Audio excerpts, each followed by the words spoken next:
1945 میں جو نیوکلیئر کا استعمال ہوا تھا اس کا اثر آج تک ہوتا ہے جاپان میں، ناگاساکی اور ہیروشیما میں۔ آج سے تقریباً 70 سال پہلے استعمال کی ہوئی چیزوں کا آج بھی اثر ہے۔ نسلیں وہاں کی لنگڑی لولی ہیں، زمین بنجر ہے کہ کبھی سبزہ نہیں اگے گا، اور اس زمانے میں بنایا ہوا وہ نیوکلیئر ویپن تھا۔ 70 سال کے بعد تو ٹیکنالوجی بہت آگے بڑھ چکی ہے۔ آج کے ان کے پاس جو نیوکلیئر ویپن ہیں، جو دانشور بتاتے ہیں کہ ایک کنٹری ہی جس کے پاس نیوکلیئر، امریکہ ہو یا رشیا ہو، وہ 9 بار دنیا کو تباہ کر سکتے ہیں۔ پوری دنیا کی بات کر رہا ہوں، اتنے ہتھیار وہ جمع کر کے رکھے ہوئے ہیں۔ ان کا تو ابھی استعمال نہیں ہے، بڑے بڑے میزائل کا ابھی استعمال نہیں، لیکن میں آپ کو جو بات چھیڑا کہ کیا دنیا واپس اپنی پہلی کیفیت پر آئے گی، میں آپ کو بہت کوئی پیشن گوئی کرنے والا، پریڈکشن کرنے والا، اس انداز میں بھوشمانی کرنے والا اس انداز سے نہیں بتا رہا ہوں۔ قرائن اور قیاس، آج ایک ہی انرجی پر آپ کی روک لگا دی جائے تو دنیا میں ہماری زندگی ٹھپ پڑ سکتی ہے۔ آپ کو پتا ہے تیل اور گیس کے معاملات میں آج دنیا جوجھ رہی ہے، صرف یہ انڈینز کا مسئلہ نہیں ہے، تقریباً دنیا کا۔ اور آپ کو اندازہ ہونا چاہیے یہ جو جنگ چل رہی ہے امریکہ، ایران، اسرائیل کے بیچ میں، سب کو خبر ہے، تقریباً آج انٹرنیٹ سے سب لگے ہوئے ہیں اور خبریں لیتے رہتے ہیں۔ ایران کے پاس ایک ہرمز اسٹریٹ ہے جس سے سارے شپس گزرتے ہیں، دنیا وہاں سے اپنے تیل اور گیس اور فرٹیلائزر کی کھپت کرتی ہے، لیتی ہے، دیتی ہے۔ لیکن حیرت کی بات یہ ہے پوری دنیا وہاں سے جو ٹریڈ کرتی ہے وہ صرف 25% ہے، 75% نہیں، 25% وہاں سے تیل دنیا کا آتا ہے۔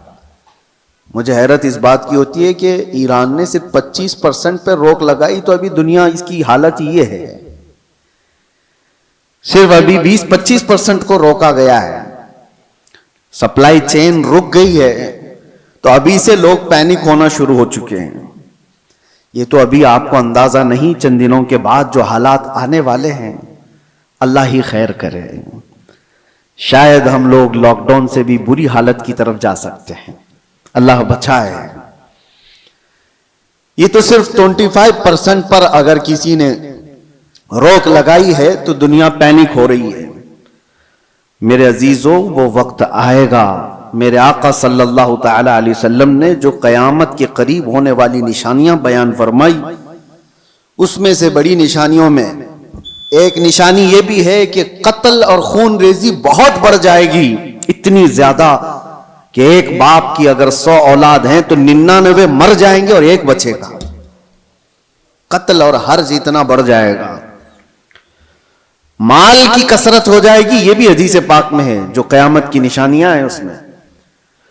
اور یہ جو حالات ہیں، ابھی کسی نے ایک حدیث بھی سوشل میڈیا پر نشر کر کے بہت وائرل کیا تھا، اس پر بھی میں آپ سے گفتگو کروں۔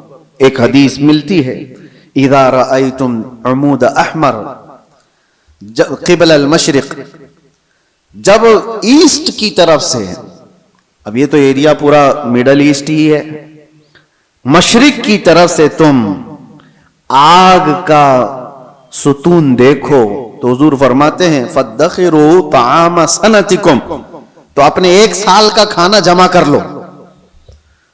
اور اس میں حدیث میں یہ بھی کہا گیا ہے اذا رأيتم عمود احمر، عمود نار احمر، ایسا حدیث کے الفاظ ہیں، فی شہر رمضان، حدیث میں یہ ملتا ہے کہ رمضان کے مہینے میں جب مشرق کی طرف تم آگ اگلتی ہوئی دیکھو تو اپنے سال بھر کا کھانا پانی جمع کر لو۔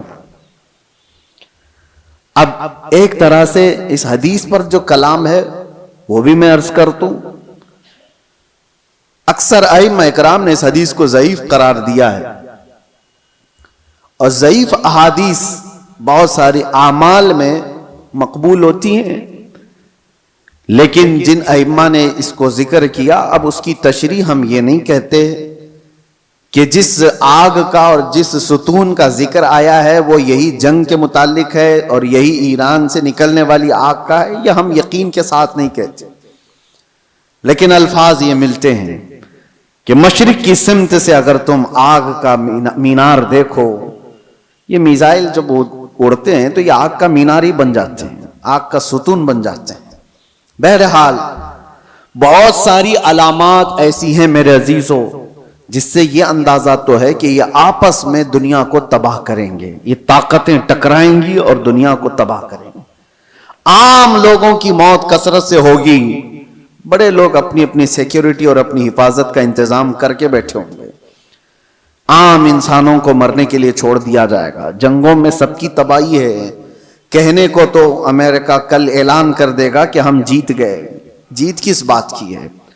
کیا انسانوں کے ہزاروں قتل کے بعد کوئی جیتتا ہے؟ ادھر بھی قتل ادھر بھی قتل، اور انسانوں کی موت کے بعد وینر کس کو کہا جاتا ہے؟ یہ تو صرف اور صرف اپنے نفس کو بڑا بنانے کا ایک ذریعہ ہے، باقی جیت کسی کی نہیں ہوتی جنگوں میں۔ مرتے ادھر بھی ہیں، مرتے ادھر بھی ہیں، ہاں اتنا ہے کہ ادھر کم مرے ادھر زیادہ مرے، لیکن موت تو ہے۔ تو ناحق جو لوگوں کا قتل ہوتا ہے اور انسان اس میں مارے جاتے ہیں، یہ صرف اور صرف طاقتوں کے ٹکراؤ سے ہے۔ میں آپ سے ایک بات عرض کر رہا ہوں، اندازہ کرو کہ اگر دنیا نے تمہارے سپلائی چین کی نس کو تھوڑی دیر کے لیے روک لیا تو تم کیا کرو گے؟ ایک وقت وہ آئے گا جب مخبر صادق صلی اللہ تعالی علیہ وسلم نے فرمایا قحط اتنا زیادہ ہو جائے گا کہ لوگ ایک دوسرے کا گوشت کھانے کی کوشش کریں گے۔ قحط سالی ایسی آ جائے گی، ساری قحط سالی کس کو کہتے ہیں؟ قحط ایک حدیث میں تو ملتا ہے کہ دجال کے آنے سے 3 سال پہلے پہلا سال ایسا ہوگا کہ زمین 1/3 حصہ سبزہ اگانا روک دے گی اور آسمان 1/3 حصہ بارش برسانا چھوڑ دے گا، اور دوسرا سال ایسا آئے گا کہ زمین آدھا حصہ سبزہ اگانا چھوڑ چکی ہوگی اور آدھا حصہ آسمان بارش برسانا روک دے گا، اور تیسرا سال ایسا آئے گا کہ زمین پورا حصہ سبزہ اگانا چھوڑ چکی ہوگی اور آسمان پورا ہی بند ہو چکا ہوگا، کوئی بوند قطرہ نہیں گرے گا بارش کا۔ اور اس وقت لوگ قحط میں ایسے مبتلا ہوں گے کہ ان کے پاس کھانے پینے کی کوئی چیز نہیں رہ جائے گی۔ یہ تو دجال کے ظہور سے پہلے کی علامت بتائی گئی ہے، لیکن کچھ روایات میں آپ کے سامنے یہ بھی رکھتا ہوں، جن چیزوں کے ہم ہیبیٹیٹ ہیں، عادی ہیں، ان چیزوں کے استعمال پر اگر روک لگی تو ہماری زندگی اتھل پتھل ہو جائے گی۔ آپ کو صرف ایسا لگتا ہے کہ گیس اور تیل کے رکنے سے کیا ہوگا، کسی انرجی انفراسٹرکچر پر حملہ ہونے سے کیا ہوگا؟ میرے عزیزوں، آج جس سچویشن میں ہم ہیں ہماری زندگیاں پوری الٹ پلٹ ہو جائیں گی۔ ہم وہ لوگ نہیں ہیں جو چکی پیس کر کھانے والے تھے، آج مشینوں کے دور میں جینے والے لوگ ہیں۔ تمہارے پاس ایک چمچ مسالہ بھی بغیر مشین کے پیسا ہوا نہیں ہوتا، ہر چیز کے لیے تمہیں انرجی کی ضرورت ہے، ہر چیز کے لیے تمہیں کرنٹ اور تیل اور گیس کی ضرورت ہے۔ ایسی عادت ہمیں آج لگی ہوئی ہے، ہمارا کوئی کھانا بغیر مشینوں سے گزرا ہوا نہیں آتا، کوئی کھانا۔ ہاں صرف اور صرف قدرتی پھل فروٹ کھا لیے تو الگ بات ہے، باقی سارے جو کھانے کے جو ہمارے عادات ہیں یہ بغیر انرجی پروسیس سے نہیں آتے ہمارے پاس۔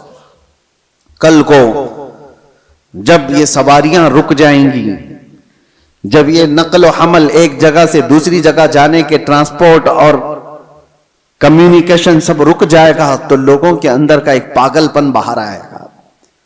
یہ تو یہ ابتدا ہے۔ دوسری ایک چیز، آج سے تقریباً 9 سال قبل میں نے ایک بیان میں عرض کیا تھا، کرپٹو کرنسی کا جو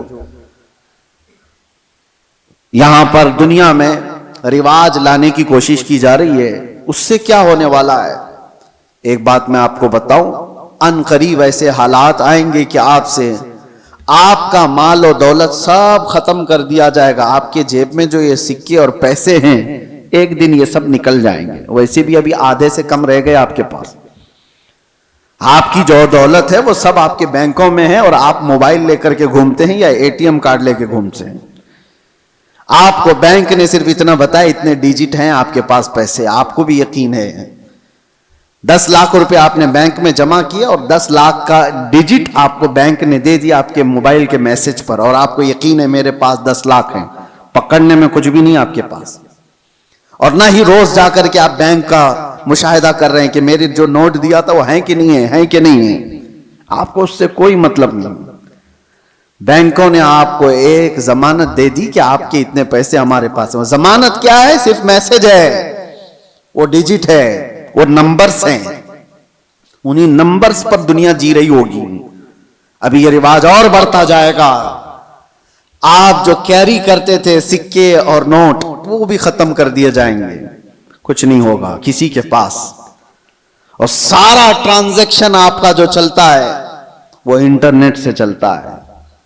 جس دن انٹرنیٹ کو شٹ ڈاؤن کر دیا جائے گا سارے کے سارے فقیر ہوں گے، کسی کے پاس کچھ نہیں ہوگا، ان کے ہاتھوں میں نہ کوئی رقم ہوگی نہ کوئی پیسہ ہوگا، کیونکہ سب کچھ ان کو بتایا گیا تھا کہ بینک میں اتنے ڈیجٹ ہیں ہمارے پاس۔ اس کی کیا شیورٹی ہے کہ کبھی انٹرنیٹ بند نہیں ہوگا؟ اس کی کیا گارنٹی ہے؟ میرے عزیزو، اسی لیے پہلے کے دور میں لوگ درہم اور دینار رکھتے تھے۔ درہم اور دینار کیا ہوتے ہیں؟ درہم چاندی کا سکہ ہوتا تھا اور دینار سونے کا سکہ ہوتا تھا۔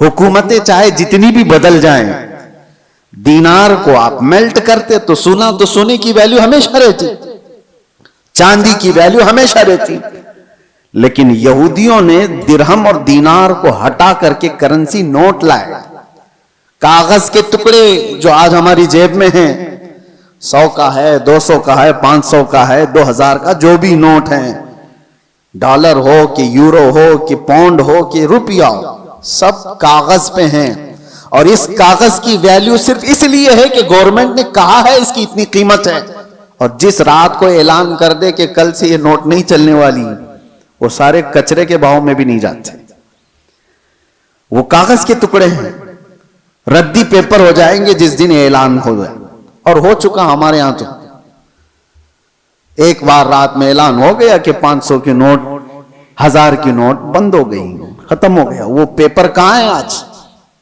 یا اس وقت کے 2016 سے پہلے کے وہ 500 1000 کی نوٹ لے آؤ، آپ کو پکڑ کے لے جائیں گے لوگ، اس کی کوئی ویلیو نہیں ہے، اس کی کوئی حیثیت نہیں، تو وہ کاغذ کے ٹکڑے۔ تو پہلے دنیا درہم اور دینار سے کاغذ کے ٹکڑے پہ آئی، کاغذ کے ٹکڑوں سے پھر ATM کارڈ پہ آئی، پھر کارڈ بھی کیری کرنے کی ضرورت نہیں، اب صرف موبائل میں آئی، آپ موبائل سے سارا ٹرانزیکشن کرو، ادھر سے میسج ادھر گیا، ادھر سے میسج ادھر آیا۔ باقی حیرت ہوتی ہے، کبھی ہم ٹیکسی میں بیٹھے ہیں، 500 روپے ہو گئے، نہ میں نے جیب سے کچھ نکالا نہ اس نے لیا، ادھر سے میسج ادھر گیا، اس کو بھی یقین ہے میرے پاس 500 آ گئے، میرے پاس بھی وہی موبائل، اس کے پاس بھی وہی موبائل، موبائل صرف اتنا کہہ دیا اس کو کہ 500 کا ایک میسج چھلک گیا ہے، ہاں وہ آگے بڑھ گیا۔ یہ یقین بڑھتا چلا گیا ان ڈیجٹس کے اوپر، ان نمبرز کے اوپر۔ وقت ایسا آئے گا کہ ساری زندگی انہی نمبرز پر گھوم رہی ہوگی، ایک دن اچانک یہ سارے مواصلات کا ذریعہ بند کر دیا جائے گا اور لوگ قحط سالی کے شکار ہوں گے۔ آپ کس سے پوچھیں گے؟ آج جو دنیا بٹ کوئن کا اور کرپٹو کرنسی میں پیسے لگاتی ہے، اس کا طریقہ کیا ہے پتہ ہے آپ کو؟ بٹ کوئن ایک غائبانہ کرنسی ہے، کسی کنٹری کی کرنسی نہیں۔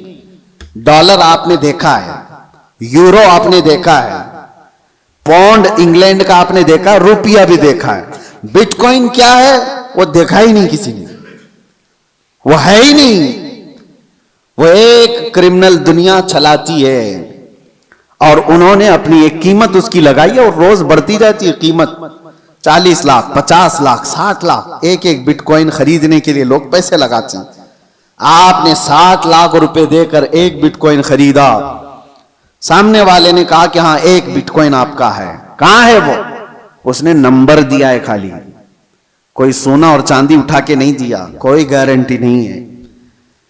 بس اس پر بھی دنیا پاگل ہے، اور لاکھوں کی تعداد میں کرپٹو کرنسی اور یہ بٹ کوئن کو خریدنے کے لیے پاگل ہے دنیا، پیسے لگائی ہوئی ہے۔ جو چیز دکھ ہی نہیں رہی ہے اس کو بھی خریدا جا رہا ہے۔ لیا جا رہا ہے. میرے عزیزو، میں آپ کو ان آخری علامات کے بارے میں کہہ رہا ہوں کہ دنیا کبھی ترقی کرتے کرتے کرتے اتنے آگے جا چکی جو اس کی خود کی تباہی کا ذریعہ ہے. انسان خود اپنے آپ کو تباہ کر لے گا. آج یہ تمام ذرائع پر نربھر ہو کر کے رہنا یہ ہماری تباہی کے قریب جانے کا ہے. اب میری باتوں کو کچھ ماڈرن لوگ یہ کہیں گے کہ یہ پرانے خیالات کی بات کر رہے ہیں، ترقی کو نہیں چاہتے ہیں، آسانی کو نہیں چاہتے. میرے عزیزو، ترقی اور آسانی کون نہیں چاہتا، لیکن تمہارے پاس شیورٹی اور گارنٹی کیا ہے؟ کسی چیز کی نہیں. اور آج دنیا کو جس انداز سے نربھر کر کے رکھا گیا ہے، تقریباً پونی دنیا ایسی ہے آج جو کریڈٹ پر تجارت کرتی ہے، سود پر تجارت کرتی ہے. سب کو کریڈٹ کارڈ پکڑائے گئے ہیں، تم سود بھرتے رہو، انٹرسٹ بھرتے رہو. لون کی دنیا پر آدھے سے زیادہ دنیا چل رہی ہے. میرے عزیزو، یہی قرب قیامت کی علامات ہیں، یہ نشانیاں ہیں.